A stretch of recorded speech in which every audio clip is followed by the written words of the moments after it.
परतवाडा येथे सोशल मीडियावर व्हायरल झालेल्या आक्षेपार्ह व्हिडिओ प्रकरणाला मोठं वळण मिळालंय। या प्रकरणातील मुख्य आरोपी अयान अहमद याला पोलिसांनी अचलपूरमध्ये आणून सखोल चौकशी सुरू केली आहे। पोलिसांच्या कारवाई दरम्यान काही धक्कादायक दृश्ये समोर आलीत।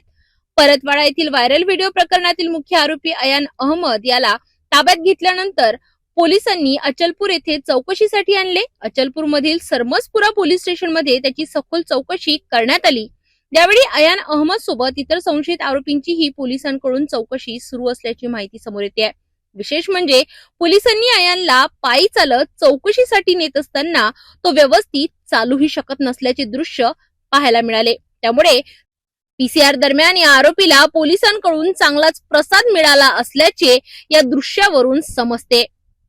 तसेच पोलिसांनी आरोपी अयानला अचलपूर मधील त्याच्या राहत्या घरीही नेले।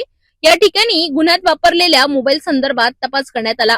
या संपूर्ण कारवाई दरम्यान अचलपूरमध्ये मोठी गर्दी जमली होती। पोलिसांनी आरोपीला सार्वजनिक ठिकाणी फिरवल्याने धिंड काढल्यासारखी परिस्थिती निर्माण झाल्याचे चित्र दिसून आले।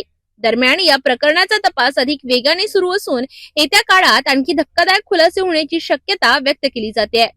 परतवाडा व्हायरल व्हिडिओ प्रकरणात पोलिसांनी तपासाची गती आता वाढवली असून मुख्य आरोपीसह इतर संशयितांवर ही कारवाई सुरू आहे। या प्रकरणातील पुढील अपडेटसाठी बघत रहा सिटी न्यूज।